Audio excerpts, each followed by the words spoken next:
Check out the KFAN YouTube channel for exclusive videos, in-depth takes, initials and password games, and behind-the-scenes content. KFAN is on YouTube. Hit subscribe today.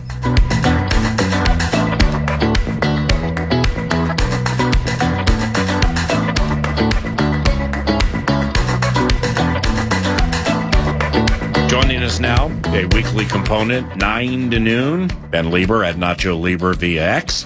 Don't forget to watch Main Man and the Surrogate on Twin Cities Live, Channel 5, each and every weekday, 3 to 4:30. In fact, coming up today on Twin Cities Live, when the weather becomes consistently humid, what are the proper slacks for men to wear?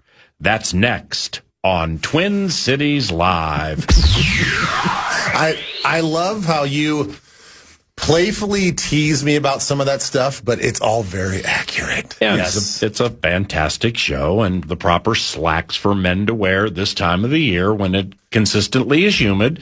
I mean, I'm just going to wear jeans every day, or not everybody can wear shorts every day to work. You know what I'm saying? So I know what you're saying. It's a prescient topic. Yes, it's probably gets our highest ratings as well. I will say that this is day 3 of our Mystic Lake shows today, so please go down there if you want to catch a live show at 3 p.m. Minicamp next week, and mandatory minicamp, and poof, there they go. After that. The rookies are there for like 5 days after that, but the veterans, like Nacho used to be, poof, there they go. Cool time of the year to be a player, right? Yeah, it's a great time of year. I mean, I've said this many a time that this time of year, OTA's mini camp, it was my favorite time of the whole year. I mean, I loved the month right after the season. Don't get me wrong; it's like after a long season of games and preseason, and your body's sore and your mind is mentally tired. That month after the season is the best. But then, you miss your guys. You know that you've got to start working on the next season, and just the idea that you can come in and put a little bit of something on tape on the grass, hang out with your buddies. You feel like you got a full day's work in, even though you're probably done at like noon, 1 o'clock, and you can still go golf if you want to and still have half your day. It was like the best balance of going out there and feeling like you accomplished something and then still having the whole day to relax. Ladies and gentlemen, it turns out Minnesotan.com Tom Pelissero, NFL Network, splashed on the Power Trip Morning Show this morning. And he was talking about Minnesota Vikings quarterback J.J. McCarthy, and here's what happened. But certainly you have, you have multiple options in the room, and you've got, potentially some things that you can look at doing here, depending how this thing goes. And I'm not saying this, I don't know what direction they're going to go as you get closer to the season. Sure. But let's say Kyler wins the job, which if you had to lean one way or another sitting right here, I would say I would lean toward Kyler is the starting quarterback. Do you have JJ as the backup? Do you potentially look to trade him while there's still some intrigue within the league, and you might, be able to get more for him with 2 years left on his rookie contract than with 1 year left? Those are all things that I would think, you're going to talk through. I know that Kevin doesn't want to give up. He's said it himself in the past that organizations fail young quarterbacks before young quarterbacks fail organizations. At some point, though, you're going to have to make business decisions. Pelissero is so good at his job. I think he has steam. You think so? I mean, that stray just came out of nowhere, didn't it? It's just like somebody on a nondescript early June day with mandatory minicamp on the horizon saying like, well, has anybody considered this? What if Carson Wentz is outplaying Murray and McCarthy and knows the plays and, more importantly, the nuance of where the ball's supposed to go? And it's like that during training camp. What do they do? It's like it just came out of nowhere. What do you think? Yeah, well, it's an interesting proposition, and much like the draft. When we talk about the draft and we say, oh, well, they could be doing this, they could be doing this, we're like, well, what do you think the Vikings are thinking? Like, well, every team is going through every scenario. You don't think that they haven't thought about this scenario, especially, let's just say in the last few days where they're like, wow, I mean, not only is Kyler kind of gobbled up the playbook, but he's actually executing on the field with timing and precision and anticipation. And man, if he looks this good already, then, and if he's going to be the starter that we know for sure going into training camp, then what do we do? And there's only so many options, right? I mean, it's not like you're looking at the draft and say, oh, we could, if, A leads into B and C all the way down the line, and then you kind of run those scenarios. No, you have 3 options. And I'm taking Brosmer out of it, obviously. You have 3 options. Like, what are you going to do with those 3 options if I'm glad you say that they have. I'm sorry to clip, but you're one of the first people outside of me to say they have 3 options. It's everybody's 2 options, and yeah, he's on the other one side of the classroom. I'm on the other. It's up to the coaches to teach us. And Kyler's like, yeah, he's a great guy, and I look forward to using my veteran savvy to teach him and all of that. Yeah. Well, I think that in all honesty, where does your trust lie? So I think the one thing that you hear from coaches all the time when it comes to player performance, the way they prepare and the way they want to go out there and execute on Sundays is, do I trust this guy? Do I trust him not to be a coach killer? Meaning that if your performance goes down, then I get fired as a coach. So coaches have self-preservation as well. It's not only do they want to win games, but they want to put out their best product. Their best product is the players. Mm-hmm. So do you trust player X, Y, and Z? And when we signed Kyler, I got killed because I went on social media and I said, I think as it is right now, if you're talking about who's most ready to play on my depth chart, I would have had Carson Wentz number 1. Right. Because I trust at that stage. At that stage. Guess yes, what? It was about the present time in that stage. Okay, guess what? At this stage right now, riding discernment with no steam, I put Carson Wentz number 1 right now. And here's why. Because I find it would be a dramatic improbability to feel in this truncated amount of time, Kyler Murray knows as much about what Kevin O'Connell wants from a playbook, where Wentz started a handful of games while learning on the fly, has played twice as long in the NFL, and quite honestly has been more accomplished. Now, McCarthy has 10 starts. And he's 23. See what I'm saying? That doesn't mean when you hook up with LaFleur week 1, it's going to be that way. But if you got somebody to open a vein as to who's seeing it most clearly from a nuance-laden standpoint and why, I think people would say Carson Wentz. Well, I mean, I won't go as that far as say right now, because, the way that we're hearing that the practice reps are going, Carson's not getting a ton. Right. I would also think that the coaching staff knows they don't have to give him a ton of reps. This is not a competition per se between all 3 of them. Again, it goes back to trust. Yeah. Do they trust Carson Wentz to run this offense? Mm-hmm. I believe, in my heart of hearts, they do. Absolutely. As long as he's healthy, they're like, this is a very competent quarterback that can not only start for us, but also, not only just be a solid number 2 for us, but be a starter for us if needed be. For 5 games. And he can go out there and sling it and do all this stuff. Imagine what he would look like now versus last year, now with a solid, healthy offensive line. Mm-hmm. I think his numbers would balloon even more because we saw some plays, we saw some improv, we saw some accuracy, and we saw a big enough arm to execute this offense the way KOC wants to execute this offense.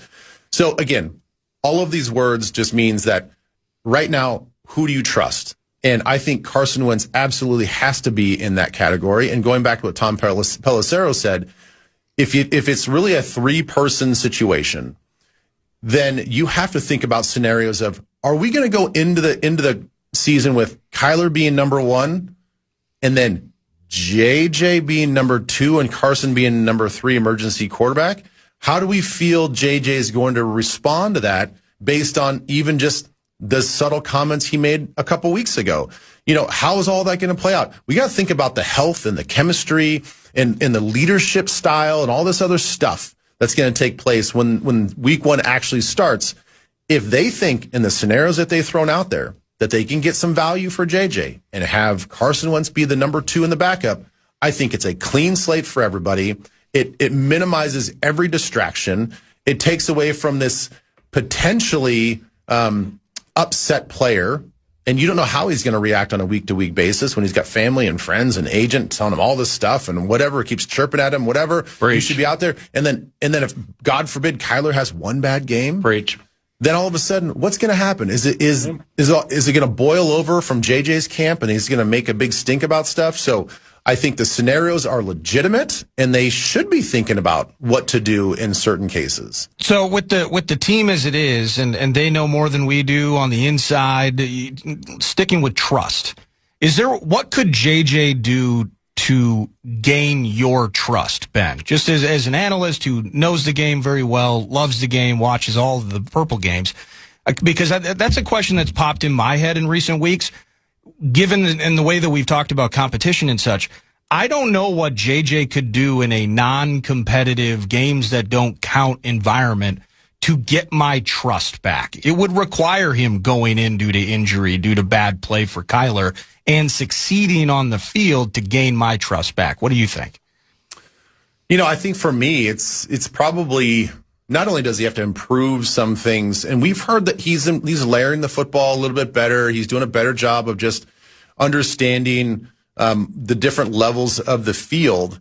That all has to take place. I think all of this is just it's just mentally, it's emotionally, and that is difficult for all of us on the outside, but it is the day-to-day. How is he handling the day-to-day? Is he just Mr. Grumpy walking around with his head down and just being like, hey, I'm just a fierce competitor that's just focused on me right now? Or is he going above and beyond and still trying to be the leader that he thinks that he is, trying to be the face of the franchise that he thinks he is within that locker room? If he handles the maturity aspect of it, I think that's going to go a long ways. But unfortunately, we're not going to see any of that. Well, I wonder what the new general manager, Nolan Teasley, truly thinks about all of them. I mean, he was in the building when they shut out Brosmer, and he threw the pick six to Ernie Jones the 19th. Kyler's 2-9 or 2-8 against 2-9. He's lost 8 consecutive to Seattle. Wentz is 0-5 lifetime against Seattle, and McCarthy has 10 starts. I mean, 10 starts in his career. Oh my goodness. So with Pelissero saying what he said this morning, I certainly don't know if he has steam, if he's been told this is going to happen or not. But it was said on the Identity of Sports Radio, podcasting, and any form of streaming you will find in this part of the country. So therefore, a lot of people are going to react to it. And Tom's big time, man. Tom does a really, really good job. So I'm starting to think, all right, and you got me on this, man. You landed the plane for me. Yeah, you can, with Wentz as your 2, you absolutely can trust to use him for 3, 4, 5 games if he stays healthy and we don't have that Darisaw in and out trick, which wasn't preferred. Yeah, you can win games with Carson. It's Kyler's money. Well, then what do you do with this? Do you think J.J. McCarthy can play like Malik Willis? I mean, he's not as fast. He's not as run first, but can he play the game like Malik Willis? And here's the point, because I call Miami if I'm going to trade him. And I'm like, I got your backup for Malik. And here's what I need. And it's going to be, say it's a 3rd, say it's a 4th, whatever. It's going to be a high pick in that round. I mean, at this point, it is about building value wherever you can get him. I mean, going down to Miami, Hafley might look at it again, just like a Teasley would look at it and say, well, great point. Yeah. Hafley killed him last year. I've seen this guy. I've seen this guy, all the crossover tape. That's a good point. I may or may not like him. Or that's the thing. Conversely, he may love him. I mean, the obvious candidate is going out to LA to join Harbaugh and the Chargers, and maybe he's just like, listen, kid, he's done nothing but stand up for McCarthy through this whole process. And is that the environment where he can go and have kind of Papa Harbaugh there to wrap his arm around him and be like, I got you, man. This is you're just going to be a backup to Herbert. You're going to learn how it's done. You're going to learn how he does it. And then, maybe he gets in there a couple times, shines his light a little bit, and then attracts somebody else at the end of his rookie contract to get picked up or something. So it's very possible. I definitely think there would be a market for him. I don't envision an awkward situation if it's as is and he's the 3. He's on the active roster. He's not on the practice squad. So it's an extra spot on the 53 for a quarterback. Yeah. I mean, I would lean maybe the other way. I mean, we've heard his reaction after having 2 months to think about what he would say publicly about how things are going with Kyler. He chose the words that he chose. Now, I can't imagine if he got quote unquote demoted to number 3 at the start of the season, how that would bode for him. Yeah. So, you know, I don't know. I mean, I think that is going to be, I think the X factor in all of this is Teasley. Mm-hmm. Yeah. The structure has been set. The buck stops with him. He was in an organization where they had a really highly productive Geno Smith that I think that surprised a lot of people with the level of quarterbacking that Geno Smith had in Seattle. And they said, you know what? He just doesn't have it. We don't feel like he has it. And it being that championship gene, that one little extra special piece to not only just throw for a lot of yards and make some plays, but to make you a championship level football team. He's seen that now a few times in that organization. He's going to have fresh eyes not only on Wentz, on McCarthy, but certainly on Kyler Murray. I mean, if in the 9 game or the 11 games that he played and he was on the field, I guarantee you he's got a nice little book of thoughts on what he thinks of him as a championship quarterback. Yeah. Because if you're talking about championships here, then he's going to have fresh eyes on all of it. But with McCarthy, FIDA would be in play, Fairness and Darnold Act. You have to be careful that at this stage early in the career that you just don't write it off. Now, Darnold's situation was dramatically different with the Jets and then Matt Rule, and he's holding up the college cards and everything, trying to make Ian Thomas look good. So the situation is different, but it could be a little bit analogous. Well, I'm glad you brought up his time in Seattle because I think about like approaching the game. We talk about scouting and analytics. I can also look at like there's intellectual intelligence and there's instinctual intelligence. One thing that the Seahawks have done exceptionally well is know when to get out, know when to just cash in those chips. They did it when they traded Russ. And by the way, part of the larger conversation of Pelissero, he mentioned some of this too, podcasted from the Power Trip. But getting out from Russ, you mentioned Geno wants a raise. They're like, no, we can do better. And they move on and they find their way to Darnold. The Teasley wild card, the joker in this mix that you're mentioning is really fascinating because he can roll in and just instinctually, this ain't going to work. So we're going to go and we are going to run with Kyler and Carson Wentz. Teasley really is the X factor here. Yeah, and I'm really excited about just what he looks at evaluations and how he sees college players because I feel like Seattle gets a lot of praise. They have a high reputation for finding lower evaluated guys that a lot of people don't think are maybe requisite of that draft pick. And picking guys up and just kind of finding diamonds in the rough. Like Reek Woolen. There are a bunch of guys. Bobby Wagner was one of them. I mean, Richard Sherman. Look at Bobby Wagner. He was at Utah State. Yeah. And so they have a really intelligent eye on just the football aspect of it. They do mix in the analytics just to kind of support, but it is a nice blend and balance of both. And so, it'll be interesting to see what he can do next year in next year's draft, but obviously we're more focused on what he's going to do with the quarterback situation. Hardcore football. With Ben Leber at Nacho Leber via X. Watch him on TV today, Channel 5 from 3 to 4:30 TCL. Yeah, we. Don't leave. This is 9 to noon, live on iHeartRadio.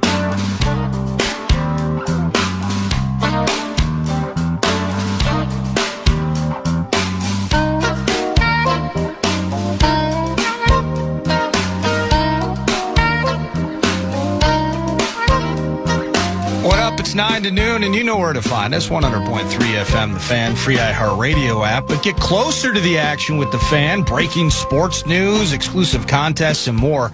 You can follow at KFAN 1003 on Instagram, PA's favorite app, TikTok, as well as X. And you can stay connected with us. Actually, Leber put me on something called Finstagram. Finsta? Yeah, I think it's Finsta. Oh. So that's probably my favorite. ESPN has power index rankings for the NFL. I saw this via the great Kevin Seifert's X feed. Not surprisingly, the Los Angeles Rams are number one, post the Myles Garrett move. So we begin there.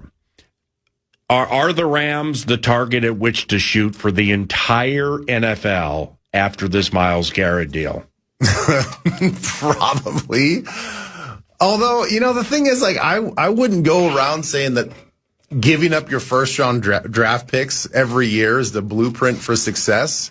They do it so differently. But it's worked. They do it so differently than everybody else. They do. They have 2 first-round picks in the last 11 years. Yeah. Goff and Verse. I don't know if that's you should sell that to every team and ownership, but it works. It does work.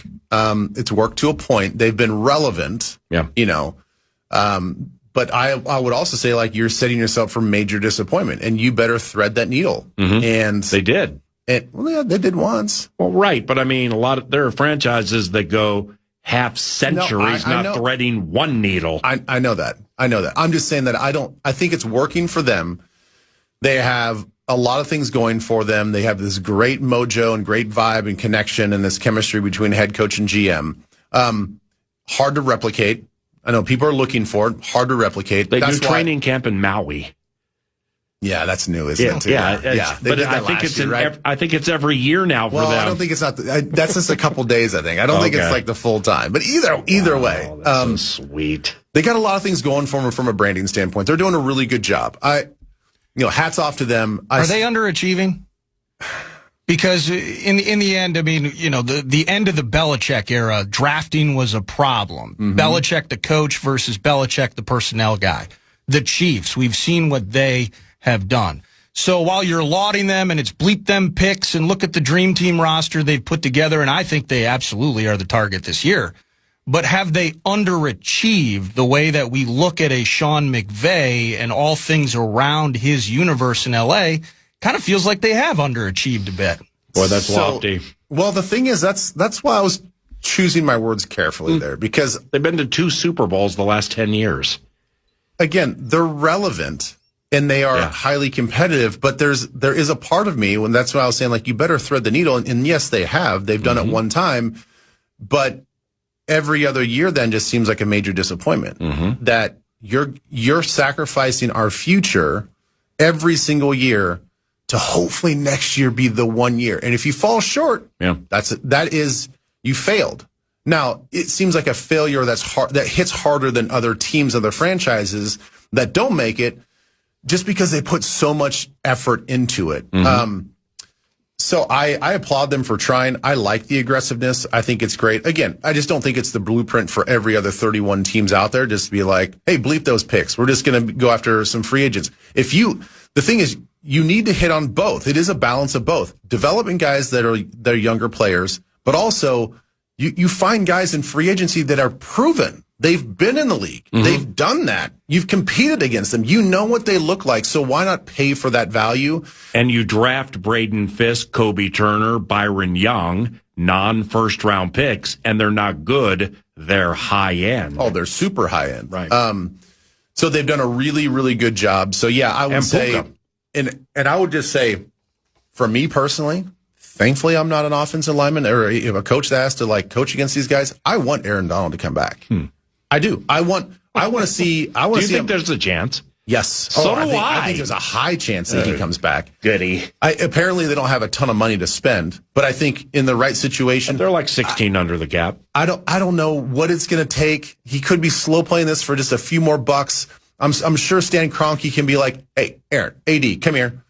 Listen, we'll put some stuff on paper, but just you and me, we're going to have this side deal. So you think the money would matter? I think the money will matter. Because Aaron Donald on a 1-year, $1.3 million deal? No. It could be that. No. I don't know if he's going to. He might. I would maybe call Kirk Cousins and say, Kirko. Okay. I need some help, negotiating this contract here. Yeah, you got 16 under the cap. I want it all. Yeah. So and that's probably what would happen. I want to see it just from my own eyes. I want to see them put together a Marvel's Avenger type of defensive front, and that's must see TV for me. Yes. Wouldn't you? Oh, it's phenomenal. When the Vikings aren't playing, find me the Rams game. Yes. I want to watch the Rams game. Kobe Turner is unrestricted next year. Puka Nacua is unrestricted next year. 2 of their starting offensive linemen are unrestricted, Dotson and Avila. So it's playing the Rams game the way they play it. Whew. Now back to the Minnesota Vikings and our general manager conversation. Just last segment, Nolan Teasley. Nolan Teasley. Just 10,000-foot view. What did you think of how he comported himself? Just kind of getting over the hump on the structure conversation and just kind of taking in the introduction to Mr. Teasley yesterday. I think he just, I don't know, he handled it like a pro. He seems ready for the moment. I don't think he cares to be like, oh, I've got to be the face of this franchise, this and that. And, there were some smiles, but it just looks like he's just kind of a business guy, and I appreciate that. He's worked his butt off from betting on himself all the way back when he's like, I think I'm going to leave my big boy job and go try to do this football thing. He's bet on himself the whole way. He's done all the grimy, dirty, gritty work. And from what I've understood by talking to some people that have had experience with him, he's phenomenal at observing and being absorbent to everything that happens in that organization. Like Tavares Jackson, a sponge. There you go. Yeah. A sponge. That he's very calculated. He is fine sitting in the back of the room and just taking it all in and making really high level decisions. And so, the couple people, I'm not, again, small sample size of people that I've talked to, but they're like, man, we knew that he was smart. We knew that he was ascending. We knew that he had front office material really from the day that we met him. Go ahead. Well, I liked at one point, I forget who asked it, but kind of touching, because we've made a lot about the unique timing of him getting this job and just kind of appreciating how, he doesn't offer all the code words and all the verbiage. He just gets right to the point, talking about the fact that I'm in here. The guys are already here. Yeah. I could have, would have been different if I had been part of the free agency and the draft process. But I'm just ready to work now. And this is generally a more dry period of the NFL calendar. But we're getting to work today. We're evaluating and just kind of offering a very blank, straight-ahead mentality to this moving forward, which leads me to think I spent way too much time thinking about how weird it was that he would be joining us after the draft. Yeah, I suppose that you're probably correct, and I'm in that same situation. Like we talked about so long. Oh, the timing of this. Like, don't you want to have somebody before the draft and all this other stuff?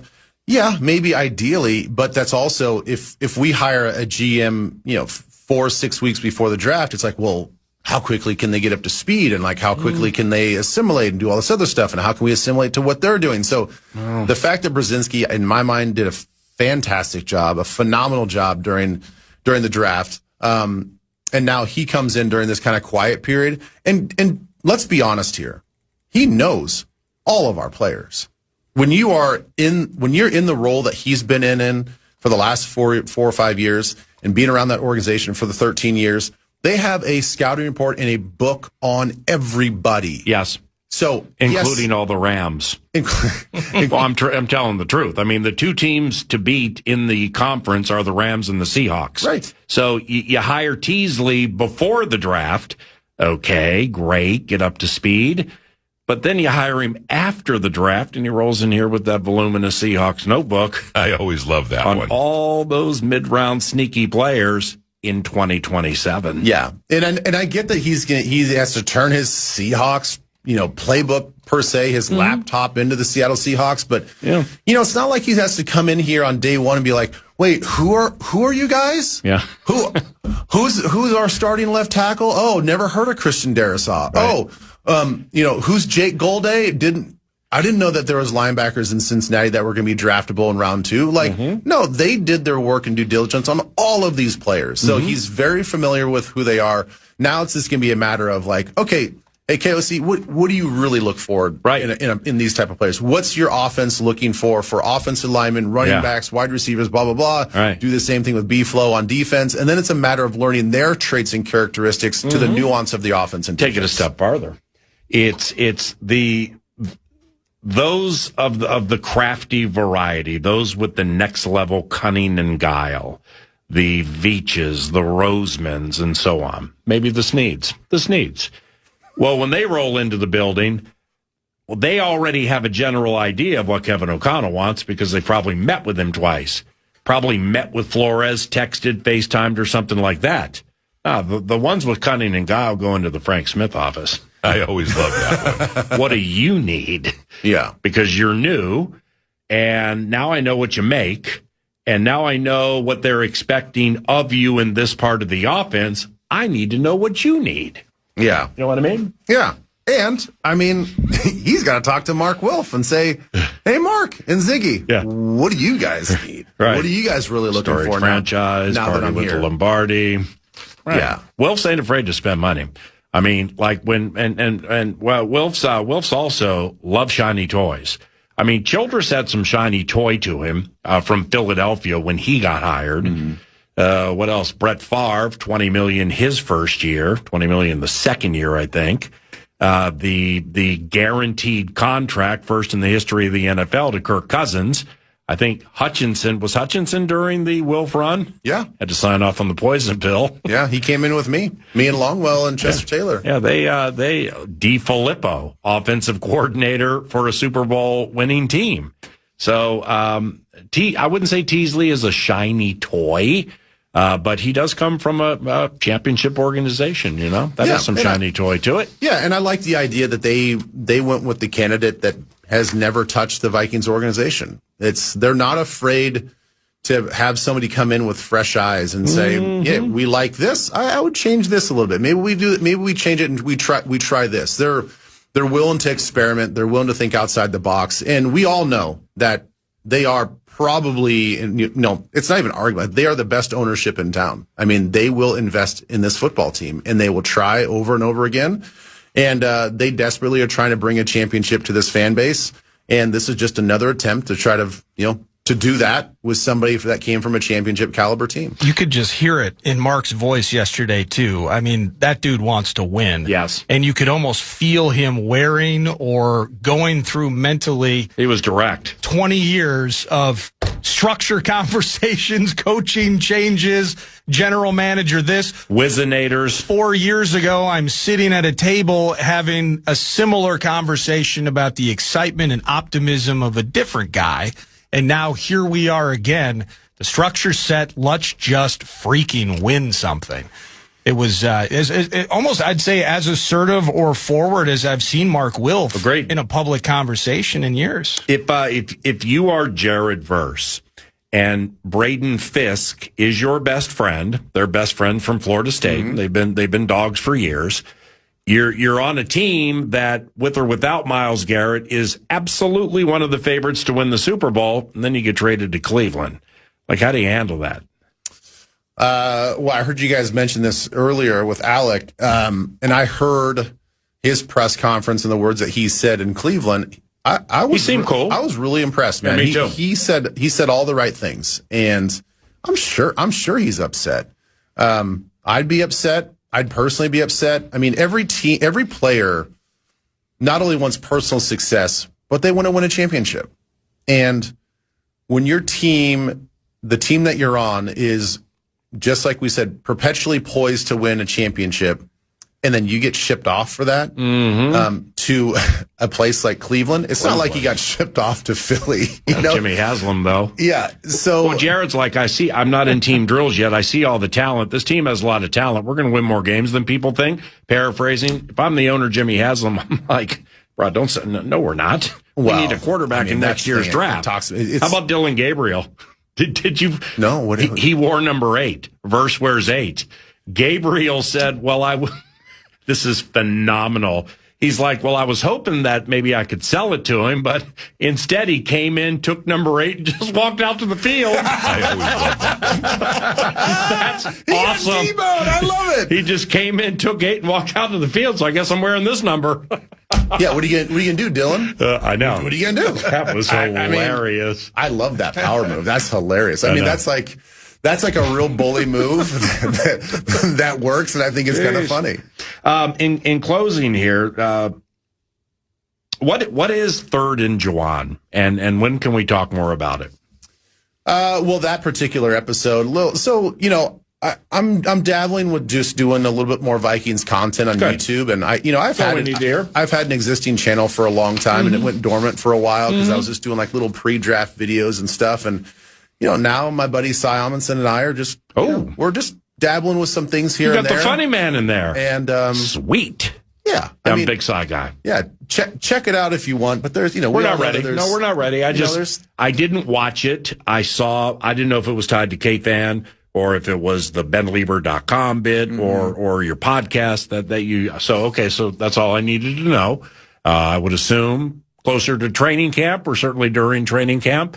That's when we will unfurl all the bells and whistles and we'll be ready to roll. We're just polishing right now. We're just excellent. We're just tweaking things. Keep 9 to noon in mind for 3% of that YouTube hit you get monthly. Okay. For the little, so you should probably know this. It's not, You've got to be a real big hitter on that space to make any sort of money. Coming up today on Twin Cities Live, how to make money from YouTube.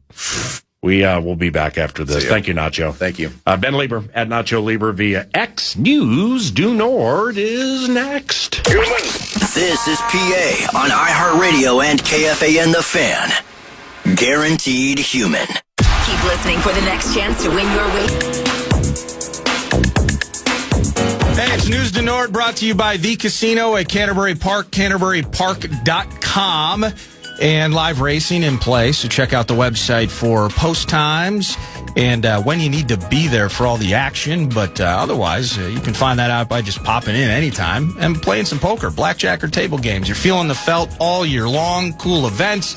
Got the amphitheater right there. It's a party at Canterbury Park, CanterburyPark.com. Was not a party for the Minnesota Twins as they attempted to sweep the Chicago White Sox. They got smacked 8-0. And it was Taj Bradley, and despite having a pretty solid year for him, he gave up 4, walked 5. It was kind of ugly for him. And then Laurisson, he gave up another 3 later on in the game. They get the meatloaf action with Chicago, though, and now they host the Kansas City Royals. And it's going to be apparently a new face or a newish face to me. Andrew Morris is going to be on the bump for them. Andrew Morris. Yes. The Tristan Gray of pitchers. And hopefully, whatever the pitcher's version of hitting grand slams is, we can just start with limiting runs for the opponent. Hopefully that takes place today against Bobby Witt Jr. And the KC Royals at Target Field, 6:40 p.m. first pitch. They also, I saw this via X, they traded, this kind of former prospect, and I'm trying to remember now. I think we got Simeon Woods Richardson, and this is going to be some on-air stupidity. Philadelphia or Cincinnati? I thought we got him from the Blue Jays, and as part of a trade. I can figure it out. Go ahead. But he, the story with him, yes, we got him. It was part of the Barrios trade. And yes. We got some, and we also, and Austin Martin, by the way, let's get some more reps and some more plate appearances. Austin Martin, that was going to be nice. But Simeon Woods Richardson is traded back to Toronto for cash. What happened to Austin Martin? No, Austin Martin's, I think he's turned out to be pretty good. I think he's up and coming. So I'm just saying, as part of the Barrios trade, that could be the W as part of that conversation. Sadly, Simeon Woods Richardson didn't work out. He's headed back to Toronto. Yeah, he was. When he towed the rubber, he was fresh meat. And then you get. He's designated for assignment. When you get DFA'd in Major League Baseball, and it happened yesterday to somebody who at one point was Phillies, he had a chance to be Phillies immortality. Then he got traded to the Padres, or he left and he ended up with the Padres. Nick Castellanos. Oh yeah, yeah. it's that there. I find this to be fascinating because take it from somebody who has lived in a lot of places over a lot of years. There's adapting in a transition period when you make a move. And you may not always like, where you have gone and what the circumstances are.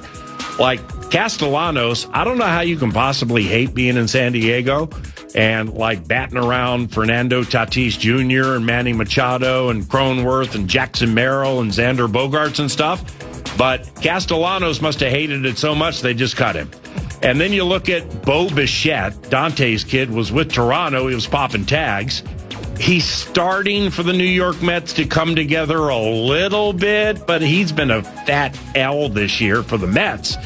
And I think he's with the Phillies. The guy was the bomb for the Rangers. I think his first name's pronounced Adolis. Adolis Garcia? Adolis Garcia. Yeah. Like, they had a thing in Texas for a second with Corey Seager and Bob Horner, and then Adolis Garcia. Well, Garcia's gone with the Phillies, about the fattest L you're going to find. I mean, he never gets extra base hits. So Simeon Woods Richardson was kind of part of that. There was promise and there was hope, and then there was a DFA, and now there's a Blue Jay. Promise and potential and transaction. To game 2, NHL Stanley Cup final tonight. A little more touch. Sissons might have been in the clear down the slot. Hurdle from the right side. Give and go. He shoots. He scores! Tomas Hurdle.